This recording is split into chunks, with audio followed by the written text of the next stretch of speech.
ये कराची में सिस्टम चला रहा है, ये भत्ताखोरी के वाकयात कर रहा है। इसमें उसको कोई नदामत, कोई शर्मिंदगी नहीं थी, बल्कि वो क्लियर बात कर रहा था कि पुलिस भी भत्ताखोरी करती है, हम भी भत्ताखोरी करेंगे। लेकिन वो पूरा क्लियर नाम लेके बता रहा है कि कौन चलाता है, किस तरह चलाता है, किस तरह सिस्टम चलता है, किस तरह सेटअप बनाया गया है। ये एक मुनज़्ज़म नेटवर्क है, ये मुनज़्ज़म माफिया है जो कराची में और सिंध भर में ऑपरेट कर रहा है। जो साहिर की इन्वेस्टिगेशन थी ना, उसने हिला के रख दिया था इदारों को, सिंध हुकूमत को और दीगर इदारों को। आधा केस तो सिंध हुकूमत ने और सिंध पुलिस ने खत्म कर दिया। अस्सलाम वालेकुम दोस्तों, मैं हूं शाहिद हुसैन और मेरे साथ सीनियर सहाफ़ी ताऊबेदी साहब की जानकारी की है कि कराची में चाहे भत्ताखोरी हो या मुंशियात की स्मगलिंग, एक बार फिर अरूज पर है। ना सिर्फ हकीकत सामने आ रही है बल्कि ऐसे-ऐसे लोगों के नाम भी सामने आ रहे हैं कि वो मुलविस हैं, लेकिन उनके खिलाफ अदालतों में कानूनी कार्रवाई करने के बराबर है।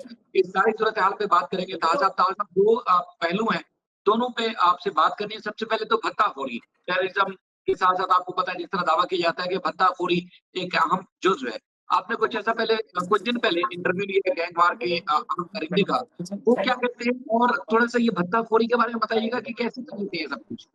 जी बिल्कुल शाहिद भाई, ये गैंग वॉर का एक अहम कमांडर है जो कि कराची में तमाम तर सेटअप चलाता है। इस पर 1, 2, 3 नहीं बल्कि कई शुमार मुकदमात दर्ज हैं और भत्ताखोरी के भी इस पे मुकदमात दर्ज हैं। जो मेरी इत्तलात हैं, जब कराची ऑपरेशन शुरू हुआ था तो वो पाकिस्तान से बैरून मुल्क फरार हो गया था। अच्छा, ये कराची में सिस्टम चला रहा है, ये भत्ताखोरी के वाकयात कर रहा है। इससे राब्ता करने का मकसद ये था कि अभी बीच में एक वीडियो आई थी कि पुलिस एहलकारों को कोई गैंग वॉर का कमांडर धमकियां दे रहा था। वो धमकियां क्यों दे रहा था, मैं ये जानना चाह रहा था कि वो क्यों धमकियां दे रहा है पुलिस को। जब मैंने उससे बातचीत की और पूरा इंटरव्यू किया, तो उसमें ये कहना था उसका कि वो इदारों से पुलिस अगर पैसे लेती है, मंशियात फरोशों से, गुटखा माफिया से और दीगर जो जराइम पूरे कराची में चल रहे हैं, हम भी उसके पार्टनर बनेंगे, हम भी उनसे पैसे लेंगे। मतलब इसमें उसको कोई नदामत, कोई शर्मिंदगी नहीं थी, बल्कि वो क्लियर बात कर रहा था कि पुलिस भी भत्ताखोरी करती है, हम भी भत्ताखोरी करेंगे। तो वो हर चीज में अपनी पार्टनरशिप चाह रहा था। लियारी के हवाले से उसने बताया, कराची के बेशतर इलाकों के हवाले से उसने बताया कि कहाँ कहाँ मंशियात के बड़े अड्डे चल रहे हैं, करोड़ों रुपए का काम हो रहा है, स्मगलिंग चल रही है, छाली वाले छालियां फरोख्त कर रहे हैं। तो जब वो फरोख्त करेंगे, जुए सट्टे के अड्डे चलेंगे, बुकी काम करेंगे इस शहर में, तो हम भी उसके पार्टनर बनेंगे और हम भी उनसे भत्ता वसूली करेंगे।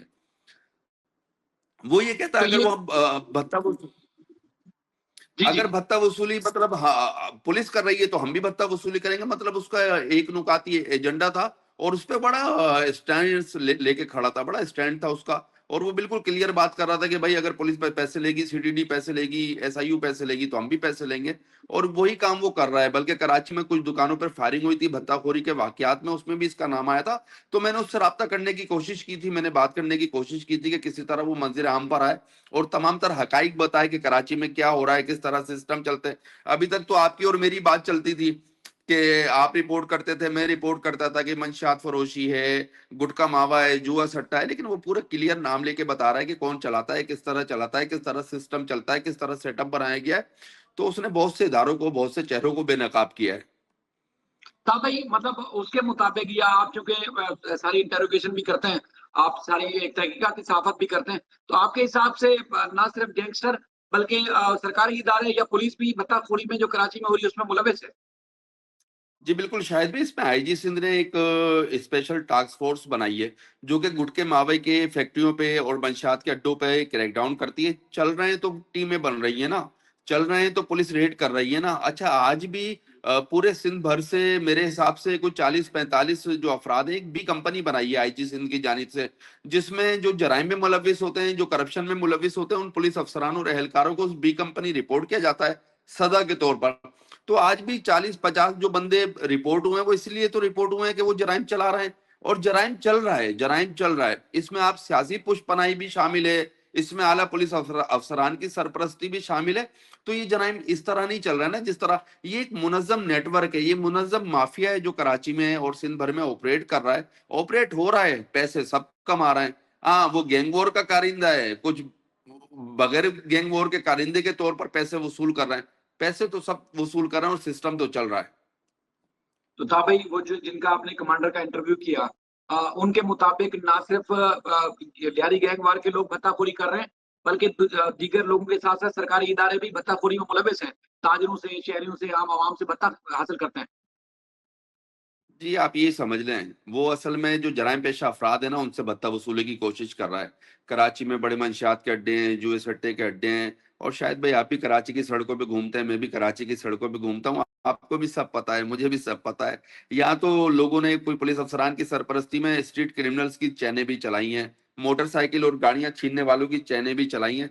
तो माजी तो बड़ा दागदार है, इस माजी को ठीक होने में टाइम लगेगा। इसमें सियासी तौर पर सबको एक पेज पे आना पड़ेगा, उनका शेल्टर खत्म होगा तो ये चीजें ठीक होंगी। कुछ एसएसपीज ऐसे हैं जो सियासी सिफारिश करा के पोस्टिंग ले लेते हैं और फिर उनको कोई पूछने वाला नहीं होता, और फिर उन्होंने आवे का आवा बिगाड़ा हुआ है। तो भी तो शहर का और पूरे सिंध का ये हाल हुआ है, वरना तो कुछ चीजें बेहतर हो जाती, चीजें बेहतर होती नजर नहीं आती है। इदारे अपना काम नहीं कर रहा है, जब इदारे अपना काम नहीं कर रहे तो फिर मंशियात फरोशी आप देखें।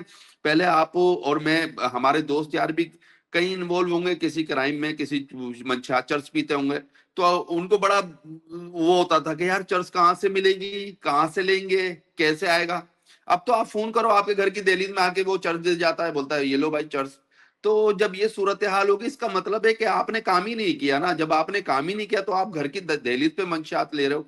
और अभी मैंने एक मंशियात फरोश का इंटरव्यू किया है, वो कम से कम 8 से 10 करोड़ रुपए की मंशियात फरोख्त करता है। और मैं आपको जल्द एक स्टोरी भी दिखाऊंगा जिसमें इसका मास्टरमाइंड अहम पॉलिटिशियन के पीछे खड़ा हुआ नजर आता है। ये वो पॉलिटिशियन है जो सिंध चलाते हैं, जो सिंध चलाते हैं, उनके पीछे उसकी रसाई किस तरह हुई है, ये सोचने की बात है इदारों की भी और सिंध हुकूमत की भी। हाँ भाई, वो एक इंटरव्यू मैंने देखा था जो टॉयज के जरिए बेचते हैं और मुख्तलिफ लोगों को सप्लाई भी होती है। अच्छा, हालिया दिनों में अरमगान के साथ अगर किसी का नाम आया तो फिर साहिर का नाम आया, जो कि साजिद के बेटे हैं, और मंशियात ना सिर्फ स्मगलिंग थी, इस्तेमाल भी करते थे, और लाखों करोड़ों रुपए की रील फेल होती थी। मामूली केस बना और उस केस में सिंध हाई कोर्ट से जमानत मंजूर हुई, महज 2.5 माह, इसके अलावा किसी और का नाम तक नहीं आया और ना ही किसी पुलिस पेपर पे आया। तो फिर कार्रवाई होगी तो इस तरह होम्योपैथिक कार्रवाई होगी, बड़े लोगों के ऊपर ना हाथ डाला जाएगा। जिस तरह की कानून साजी की गई है उसके लिए स्पेशल कोर्ट्स बनानी थी, और वो कानून साजी होने के बावजूद स्पेशल कोर्ट्स नहीं बनाई गई हैं। तो फिर ये कैसे पकड़ा जाएगा, और फिर ये मंशियात चॉइस में क्या कहाँ-कहाँ बेची जाती है? ज़रा ये भी बताइएगा। शायद भाई इसके दो, आपने दो कहानियों पे बात की है। पहली कहानी मैं आपको साहिर की बताता हूँ। जो साहिर की इन्वेस्टिगेशन थी ना, उसने हिला के रख दिया था इदारों को, सिंध हुकूमत को और दीगर इदारों को। अच्छा, उसकी इन्वेस्टिगेशन इतनी आसानी थी, उसके बाद सिंध हुकूमत सर जोड़ के बैठ गई और ये फैसला किया गया जो मंशियात पीने वाले हैं, जो मंशियात इस्तेमाल करने वाले हैं, उनके खिलाफ क्रैकडाउन नहीं होगा। अच्छा भाई, अगर उनके खिलाफ क्रैकडाउन नहीं होगा तो सड़क पे चलने वाला जो चर्च पीता है उसको क्यों पकड़ती है पुलिस? उसको भी नहीं पकड़े ना, वो भी मंशियात का इस्तेमाल करने वाला है। फिर पॉलिसी पूरे सिंध में रख दो कि भाई जो मंशियात इस्तेमाल करेगा उसके खिलाफ क्रैकडाउन नहीं होगा, जो पीने बेचने वाला होगा उसके खिलाफ होगा। बहरहाल आधा केस तो सिंध हुकूमत ने और सिंध पुलिस ने खत्म कर दिया। जब उसकी इन्वेस्टिगेशन में बहुत से ऐसे ताकतवर लोगों के नाम आए तो फिर ये फैसला किया गया इनको गिरफ्तार कैसे करेंगे, इन पे हाथ कैसे डालेंगे। फिर सियासी शेल्टर लिया उन्होंने, सियासी लोगों से बात की उन्होंने, तो फिर कहानी ये हुई कि साहिर हसन की जमानत हो गई। अच्छा, उसमें मेरी इतलात ये है कि सीआईए पुलिस ने फाइट तो की है, मतलब कि साहिर को जो शवाहिद हैं, जो मंशियात बरामद हुई है, जो चीजें उसके पास से बरामद हुई हैं, उसका वीडियो भी चला है, तो चीजें सीआईए पुलिस के पास थी। लेकिन क्या आगे से उसको जमानत मिल गई? उसको जमानत नहीं मिलनी चाहिए थी, लेकिन चलें जमानत मिल गई। जमानत में अगर आप चालान पढ़ेंगे सिंध पुलिस का तो उसमें भी हैरानगी होगी, और फिर उसके बाद जो जमानत का नोटिफाई हुआ है वो भी पढ़ लें तो उसमें भी बहुत से चीजें आपको मंजर आम पर आ जाएंगी। तो ये इतना आसान काम नहीं है कि साहिर हसन की जमानत हो गई और जो दीगर मुलजिमान थे उनको गिरफ्तार नहीं किया गया। गिरफ्तार करना नहीं चाहते थे। फिर आपने दूसरी बात की कि टॉयज में, बारबी डॉल में, गाड़ी में जो बच्चों के खिलौने होते हैं उसमें मंशियात सप्लाई होती है। शायद भाई ये तो वो कारिंदा है जो गिरफ्तार हो गया, जो मंजिल आम पर आ गया। चले, मैंने उसका इंटरव्यू कर लिया, उसने बताया 8 से 10 करोड़ रुपए की वो मंशियात बेचता था। 17 राइडर उसके कराची भर में मंशियात सप्लाई करते थे। इसमें एक किरदार है हसन। उस हसन को सिंध हुकूमत ढूंढे ना, सिंध पुलिस ढूंढे ना कि वो हसन कौन है। वो हसन वो आदमी है कि उस पर हाथ ही नहीं डाल सकते। जब आप उस पर हाथ ही नहीं डाल सकते तो आपने तो उसके ये समझे कि मंशियात के अड्डे पे बैठा हुआ मुलाजिम गिरफ्तार कर लिया। मंगाने वाला, फरोख्त करने वाला, तो जिसके अकाउंट में पैसे जा रहे हैं वो तो आपने गिरफ्तार ही नहीं किया। जब आप उसको गिरफ्तार नहीं करोगे तो इसका मतलब है कि कहीं ना कहीं आप चीजों को शेल्टर दे रहे हो ना। हुकूमत, पुलिस बहुत बातें करती है मंशियात माफियात के खिलाफ क्रैकडाउन हो जाएगा। अभी 30 अप्रैल को आईजी सिंध की सरपरस्ती में एक इजलास हुआ है जिसमें यह फैसला किया गया था कि तमाम मंशियात फरोशों को, बैनुल अक़वामी मंशियात फरोशों को एफआईआर कटेंगी, उन पे, उनके खिलाफ क्रैकडाउन होगा, स्पेशल ब्रांच इंक्वायरी करेगी। तो अमली तौर पर तो इकदाम होते नजर नहीं आते ना। जब अमली तौर पर इकदाम होते नजर आएंगे तो सिंध हुकूमत और सिंध पुलिस हिल जाएगी। ऐसे ताकतवर लोग मंशियात की सप्लाई में मुलविस है।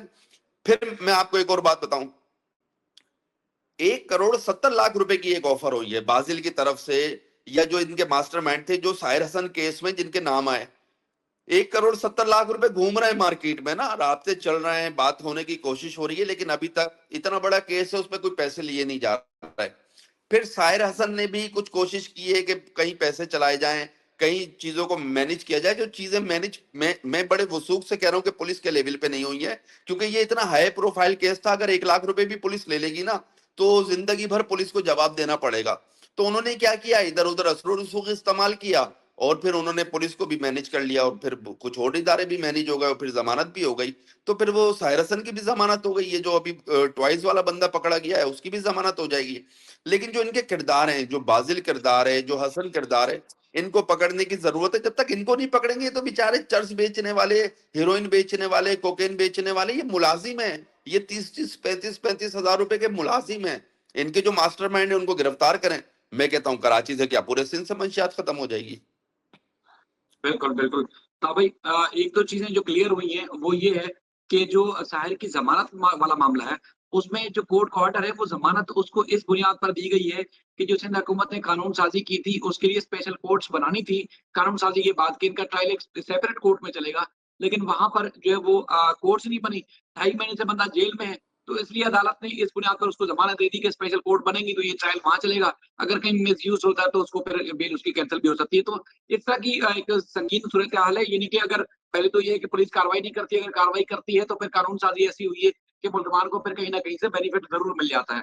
तो ये हमारा निज़ाम है और इसी के साथ रह लेने की। लेकिन जो इनकी शफ़ाअत आपने की है, जो बातें सामने आई हैं, वाक़ई हिला देने वाली हैं। हाँ भाई, आपको एक दफ़ा फिर हम ज़िम्मा देंगे किसी दिन। अपना बेहद ख्याल रखिएगा। अल्लाह हाफ़िज़। बहुत शुक्रिया, बहुत शुक्रिया।